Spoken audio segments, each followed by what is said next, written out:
Bom lá a todos, bom gente, eu vim aqui fazer mais um vídeo agora sobre o hebraico instrumental. Vamos falar um pouquinho sobre as semivogais ou as consoantes vocálicas mudas, né? Ou muitas das vezes uma semivogal, chamado de sheva ou shevá. Como pode ser isso? Bom, quando o vocálico ele é representado por um pequeno e devendo ser pronunciado de maneira brevíssima, né? Então, esse é o sheva vocálico. Quando mudo, não é pronunciado e nem representado, tá? Ou seja, ele pode ser fechado ou ele pode ser exatamente audível. Audível ou mudo, vamos dizer assim, tá bom? Então, nós temos aqui o seguinte aqui, ó. Tá? As meias vogais. Além das vogais cheias listadas acima, que nós falamos no vídeo anterior, o hebraico também faz uso de outras vogais que podem ser melhor descritas como semivogais ou meia-vogais. Elas representam as vogais cheias que foram abreviadas por motivos fonéticos. Para entender as meia-vogais, precisamos começar com sheva, né? Que está escrito aqui, ó, sheva, daqui em diante é referido como sheva. Existem duas classes de sheva, o sheva audível e o sheva mudo, não pronunciado. Agora vamos nos preocupar com o primeiro, que é o sheva audível. O sheva audível é escrito como os dois pontos modernos, exceto que é colocado abaixo da linha. Ou seja, o sheva mudo, audível, desculpa, ele é colocado debaixo da consoante, tá? Que está no começo de uma palavra. Então, começou-se uma palavra, ele entra então ali, esse sheva mudo. Ou no começo de uma sílaba dentro de uma palavra, que é isso que eu vou explicar para vocês.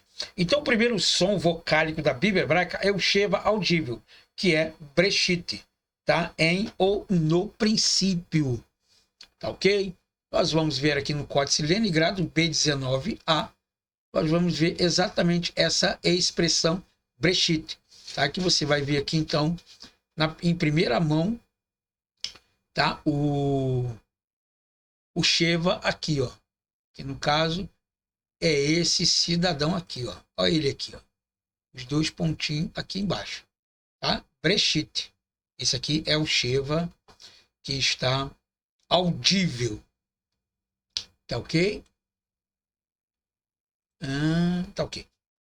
Então, observe que nesse exemplo o sheva audível é representado na teleinteração por um pequeno e elevado acima da linha. Exatamente do jeito que se encontra essa palavra aqui, ó. Breshit, tá? Aqui, ó. Olha ele aqui embaixo aqui, tá bom?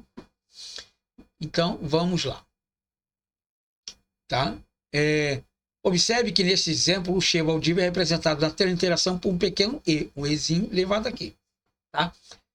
Tem um som de um e curto, abreviado, pronunciado de modo semelhante ao som que vem como P em pneu. Você não fala P-I-N-E-U, P-I, pneu. Você fala pneu. Você fala muito rápido, tá? Psicologia. Você não fala psicologia, não. Você fala psicologia, psi. Psi é muito rápido. Então, geralmente, esse som meio vocálico seria mais ou menos isso aí, tá bom? É disso que nós estamos falando. Então, a palavra hebraica que designa a expressão aliança, por exemplo, Brit, né? Pronunciado como se fosse escrito Brit, tá? Igualmente, a palavra que designa fruta, nós temos a expressão Pri, tá? Ao sheva aqui novamente. E olha o sheva aqui novamente. Veja que ele se encontra sempre no início da palavra. Lembrando que do hebraico você lê da direita para a esquerda, tá? Você nunca lê da esquerda para a direita. É sempre ao contrário, ok? Esse sheva audível simples também pode ser combinado com 3 das vogais breves para formar shevas compostos. Os shevas compostos ainda devem ser classificados como meia-vogais. Isso aí nós vamos pegar um pouco mais à frente ali, tá bom?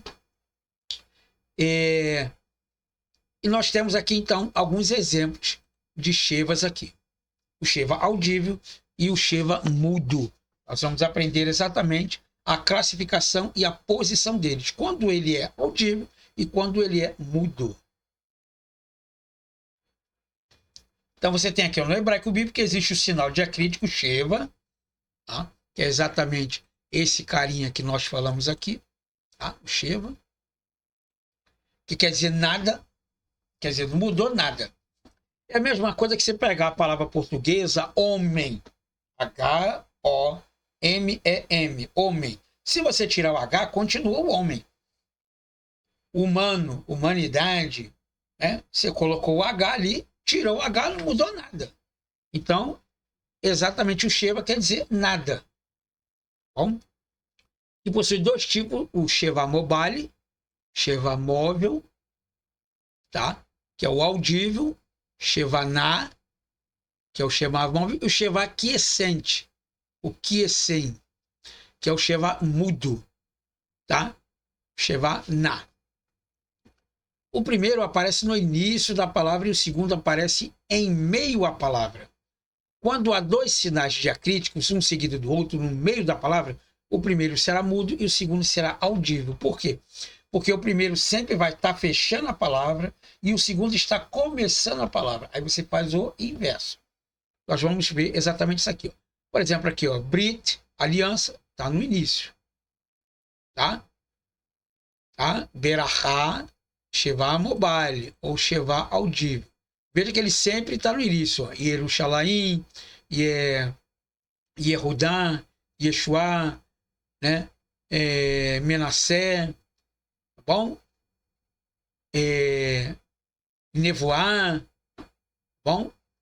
Então você vê que ele sempre está no início, aqui ó, sempre no início, os dois pontinhos de baixo sempre se encontram no início da palavra. Então esse aí é o Sheva mobile ou Sheva audível. Agora, exemplos com Shevas quiescente, o Sheva mudo, é onde ele fecha a sílaba, tá bom? Nós temos aqui pobre, aqui ó, o Sheva aqui já não está na primeira, já está na segunda, aqui na segunda, e assim sucessivamente. Bom, esse é o Sheva mudo. Por que mudo? Porque ele fecha a palavra. Tá? Se aqui eu digo berit, brit, aqui eu digo mal ar, mal a. Mal eu fechei, tá bom? Mal eu fechei. Man, mitz, mir, fechei aqui, ó. Mish, novamente. Rib, tá vendo? Quando você encontra o Sheva no final, você trava ele. Por quê? Porque ele é mudo. Tá bom? Se ele está a partir da segunda consoante, ele é mudo. Se ele está no começo da consoante, ele é móvel. Tá bom? Espero que você tenha gostado dessa aula. Pratique. Tendo alguma dúvida, bota aqui nos comentários aqui, manda a sua dúvida, a sua pergunta, que eu terei um prazer enorme em te ajudar e poder te explicar exatamente sobre o Sheva mobile e o Sheva quiescente. Na próxima aula falaremos sobre os Shevas duplos, que no caso aí seriam os Shevas compostos. Tá bom? Mas por enquanto ficaremos somente nesse quesito aqui dessa aula para não ficar muito estranho. Tá bom? Espero que você tenha gostado dessa aula. Muito obrigado por ter ficado comigo até aqui. E nos vemos então numa próxima aula.